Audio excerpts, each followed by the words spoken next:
Hey guys, I hope you're doing well. Today I've decided to take a stab at redesigning my Witchsona, something I've drawn a couple of times in the last 10 years. I think my first design I did has long since been lost to time and overheating laptops, but here's the most recent drawing I made back in 2018.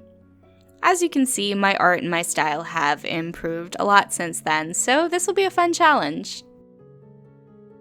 One thing you should know going into this is that each of my Witchsona artworks and the designs are heavily based off the main character I play in Wizard 101.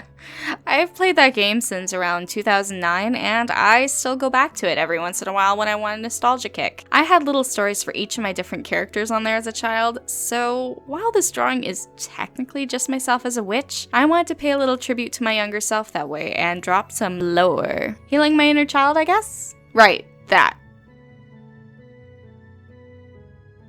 So, this character is part of the Ice School. This class is best known for having the highest health but the lowest damage, as well as coming equipped with an assortment of stuns and shields. Given the lack of damage and the fact that a lot of the bosses are stun immune, this is not a very easy class to solo with. That did not stop 10-year-old me, who did not have any IRL friends to play with, and only had access to the very clunky, but thankfully child-friendly, menu chat in-game. So, if I ever did team up with other players, it was always on a very right place, right time capacity. Due to these limitations, I've decided this character is a bit of a loner. She tries her best to make friends, but never quite has the right words to say. An ICE student's reputation for having a frosty exterior and for being an annoying opponent in wizard duels has definitely not been helping her overall friends list either. That being said, her magic is suited for group battles, so despite her insistence on working alone, she often pays the price for it, going through long drawn-out battle after long drawn-out battle, slowly wearing thin her patience and her wallet, since she finds herself often having to hire wizard mercenaries to fill out the missing members of her team for more difficult encounters. Because yes, if you didn't have actual friends to help you in this game, you could buy them using premium currency, a tactic little me often utilized when down on her luck and facing a tough enemy. So a lot. I used it a lot.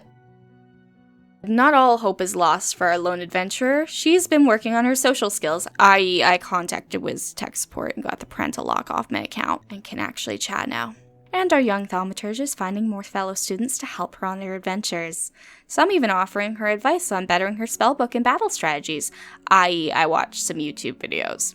They say some people never change, but maybe a lone ice wizard can still make some friends, even after a long 15 years of adventuring.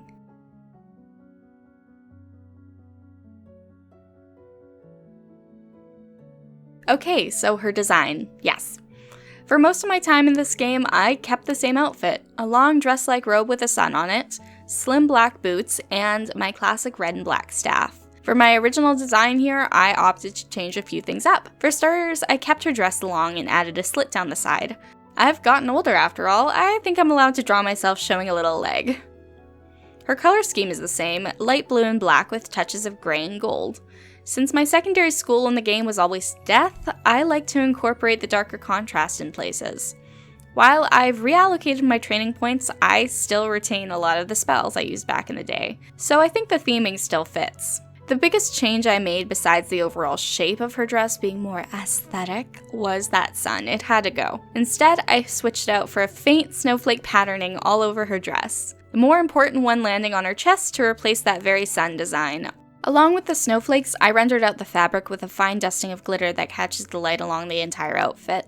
It was important to me that you could feel the cold radiating off of her. Her sleeves were something I pulled from the original Lost design, but I really love the look of those long droopy sleeves, and I've used them on a lot of my witch characters. I also went back and forth on whether I wanted her hat to have a black stripe, since that was so classic to my character back then, but ultimately I decided to leave it plain. The glitter may have factored into my decision a bit, but I really love rendering sparkles.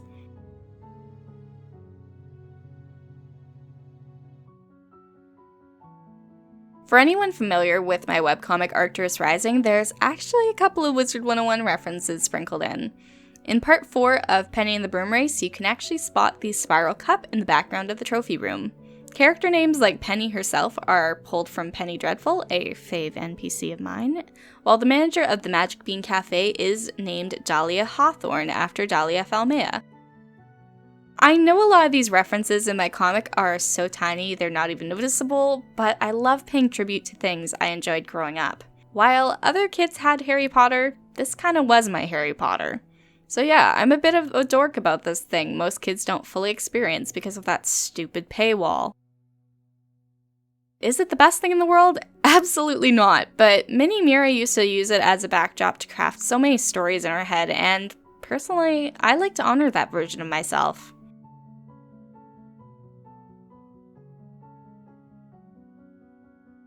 We had a big snow recently, about 3 feet that seemed to shut down our world over just one night. The next morning, there were no cars on our busy street, no children on their way to school or adults driving into work. For one small day, there was simply silence, untouched snow on the ground seeming to cushion any noise around it. It was peaceful. The thing about snow is as soon as you touch it or try to move it, it's already lost its luster. Still, the temptation to feel the crunch between your feet or let it cradle your back is always there. And eventually the plows come through anyways. Humans have places to be, and the ice and snow become an inconvenience to modern life. Still, that moment in time where the powder is fresh on the ground feels the most magical to me, like time itself is frozen and I'm brought back to every winter I spent as a child. As a writer, it's often confused me why on earth King's Isle would name their ice class Thaumaturgy, despite that referencing time magic and cryomancy being right on the table. I think I understand their reasoning a bit better now. Or at least I can justify it. That snow paused my adult life for just a moment, and that's why I decided to redraw this character again, and I think little me would like her a lot.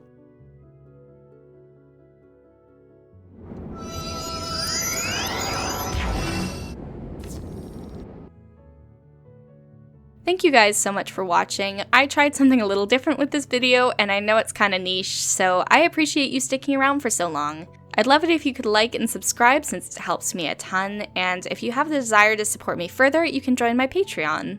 There I post sneak peeks to my projects, faster comic updates, and exclusive concept art. So I hope you guys have a great day.